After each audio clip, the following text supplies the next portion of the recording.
हरे कृष्णा, हर हर महादेव।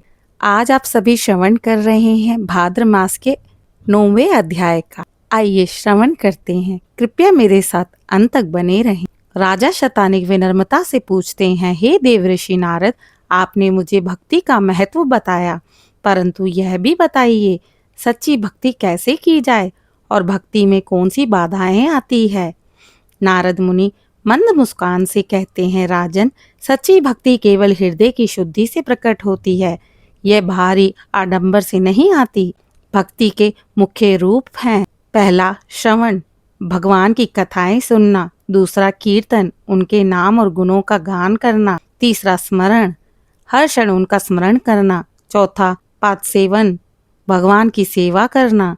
अर्चन, पूजन और ध्यान करना। छठा वंदन, प्रार्थना और स्तुति करना। सातवां दास्य, स्वयं को उनका सेवक मानना। आठवां सख्य, भगवान को अपना सखा मानना। नौवां आत्मनिवेदन, अपने जीवन को पूर्णतः भगवान को अर्पित कर देना। इन 9 प्रकार की भक्ति में से जो भी भक्ति प्रेम से की जाए वही मोक्ष का द्वार बन जाती है।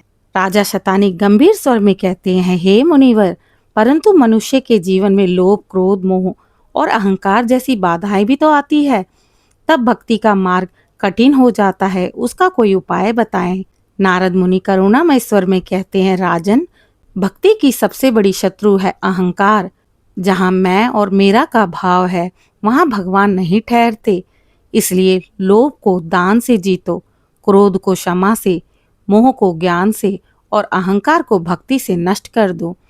जब मनुष्य भगवान के चरणों में शरण लेता है तो बाधाएं स्वयं दूर होती हैं।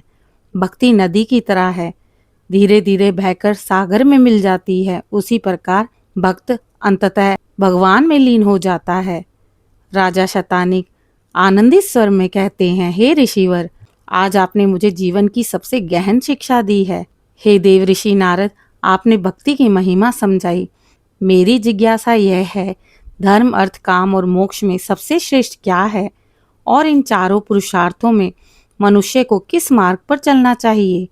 नारद मुनि गंभीर स्वर में कहते हैं, राजन, यह प्रश्न अत्यंत गुण और महान है। मनुष्य का जीवन 4 पुरुषार्थों पर आधारित है, धर्म, अर्थ, काम और मोक्ष। धर्म जीवन का आधार है।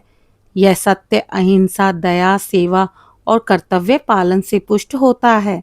अर्थ का मतलब है धर्मानुकूल संपत्ति अर्जन ही सच्चा अर्थ है। जो धन धर्म विहीन होकर अर्जित किया जाए वह मनुष्य को दुख देता है। काम, इच्छाएं और सुख की आकांक्षाएं धर्मानुकूल होनी चाहिए। धर्म से विपरीत होकर भोग में लिप्त होना पतन का कारण बनता है।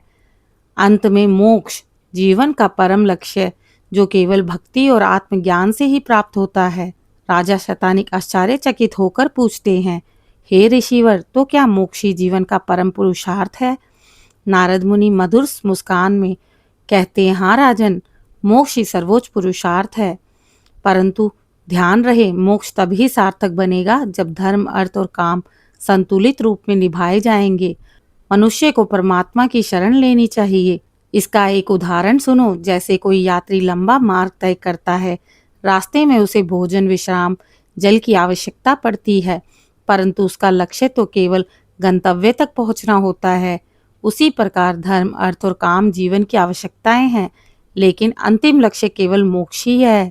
राजा शतानिक कहते हैं, देव ऋषि, आपके वचनों से मेरे हृदय का अंधकार मिट गया है। अब मैं प्रजा को धर्म मार्ग पर चलाते हुए, धन का सदुपयोग कराते हुए, संसार के सुखों को संयम पूर्वक भोगते हुए अंततः मोक्ष की प्राप्ति के लिए भगवान की शरण ग्रहण करूंगा। राजा शतानिक पूछते हैं, देव ऋषि नारद, आपने धर्म, अर्थ, काम, मोक्ष का महत्व बताया, परंतु एक प्रश्न मेरे हृदय में और है। मोक्ष प्राप्ति का सुलभ और श्रेष्ठ मार्ग कौन सा है? क्या केवल योग, तप, ज्ञान से मोक्ष संभव है या भक्ति से भी मुक्ति मिल सकती है? नारद मुनि कहते हैं, राजन, तुमने अत्यंत गहन प्रश्न किया है। सुनो, तपस्या, योग और ज्ञान कठिन मार्ग है। हर कोई इनका पालन नहीं कर पाता। मनुष्य का मन चंचल है, शरीर दुर्बल है और जीवन की परिस्थितियों सबको सम्मान नहीं मिलती। परंतु भक्ति मार्ग सबसे सरल और कल्याणकारी उपाय है। केवल भगवान का नाम स्मरण, उनकी कथा श्रवण और सेवा भाव से भरे कर्म मनुष्य को पाप बंधन से मुक्त करते हैं। राजा शतानिक उत्सुकता पूर्वक पूछते हैं, हे मुनिवर, क्या केवल भगवान का नाम जपने से मोक्ष मिल सकता है? नारद मुनि कहते हैं, हाँ राजन, भगवान का नाम अमृत के समान है। जब कोई मनुष्य वासुदेवाय नमः, हरे कृष्ण, गोविंद जैसे नामों का जप करता है तो उसके हृदय का अंधकार मिट जाता है। जैसे सूर्य उगने पर अंधकार स्वयं चला जाता है, वैसे ही प्रभु का नाम जपने से पाप और मोह मिट जाते हैं। और जब मन पूर्णतः शुद्ध होता है तब ही सच्चा मोक्ष मिलता है। राजा शतानिक हर्ष के साथ हाथ जोड़कर कहते हैं, देवऋषि, अब मैं समझ गया कि कठिन साधनाओं से भी अधिक प्रभावी भगवान की भक्ति और नाम स्मरण है। मैं निश्चय करता हूँ कि अपनी प्रजा को भी भक्ति मार्ग पर चलाऊंगा। राजा शतानिक गंभीर स्वर में कहते हैं, हे नारद मुनि, अब तक आपने धर्म, भक्ति और मोक्ष का रहस्य बताया, परंतु एक शंका मेरे हृदय में और उठ रही है। जब मनुष्य धर्म का पालन करता है, कभी कभी उसे दुख क्यों मिलते हैं? क्या ईश्वर अपने भक्तों को कष्ट देते हैं? नारद मुनि स्नेहपूर्ण वाणी में कहते हैं, राजन, तुमने बड़ा ही गुड़ प्रश्न कहा। सुनो, संसार में जो कुछ भी होता है वह मनुष्य के कर्मों का फल है। ईश्वर कभी किसी पर अन्याय नहीं करते। जैसे किसान बोए हुए बीज के अनुसार ही फल पाता है, वैसे ही मनुष्य अपने कर्मों का फल भोगता है। परंतु जब मनुष्य सच्चे भाव से प्रभु की शरण लेता है तो उसके पाप और दुख धीरे धीरे नष्ट होते जाते हैं। ईश्वर उसे कष्ट देकर नहीं, बल्कि उसके हृदय को शुद्ध करने के लिए परीक्षा लेता है। राजा शतानिक आश्चर्यपूर्वक पूछते हैं, तो हे मुनिवर, क्या भक्तों का दुख भी ईश्वर की कृपा है? नारद मुनि कहते हैं, हाँ राजन, भक्तों का दुख वास्तव में आत्मा की परीक्षा है। उनके भीतर के अहंकार, आसक्ति को तोड़ने का साधन है। जैसे स्वर्ण की अग्नि में तपाकर और अधिक उज्जवल बनाया जाता है, वैसे ही भक्त भी कठिनाइयों से गुजरकर और अधिक तेजस्वी हो जाते हैं। अंततः भगवान स्वयं उनकी रक्षा करते हैं। यह उनका अटल वचन है। राजा शतानिक कहते हैं, अब मेरा हृदय शांत हो गया। मैं जान गया, भक्त का हर दुख वास्तव में भगवान की करुणा और मार्गदर्शन है। मैं सदा प्रजा को भी यही उपदेश दूंगा। राजा शतानिक गंभीर और उत्सुक स्वर में पूछते हैं, हे देवऋषि नारद, आपने भक्त की दुख और ईश्वर की परीक्षा का रहस्य बताया, परंतु यह भी जानना चाहता हूँ कि इस जीवन का परम पुरुषार्थ क्या है? मनुष्य को अपने जीवन में किस लक्ष्य को सर्वोपरि मानना चाहिए? नारद मुनि कहते हैं, मनुष्य का जन्म अत्यंत दुर्लभ है। देवता भी मानव शरीर पाना चाहते हैं, क्योंकि इसी से मोक्ष की प्राप्ति होती है। इस जीवन का परम लक्ष्य भगवान का स्मरण करना, भक्ति और आत्मा की शुद्धि, धन, यश, राज्य, यह सब क्षणिक है, परंतु नाम स्मरण, सत्कर्म, यही आत्मा के सच्चे धन है। राजा शतानिक पूछते हैं, किन मार्गों से मनुष्य इस लक्ष्य को पा सकता है मुनिवर? नारद मुनि कहते, सुनो राजन, मनुष्य के लिए 4 पद बताए गए हैं: धर्म, सत्य, दया, दान और अहिंसा का पालन। अर्थ, धर्म, संपत्ति अर्जन, काम, मर्यादा और संयम के साथ जीवन की इच्छाओं की पूर्ति, मोक्ष आत्मा का परम लक्ष्य है।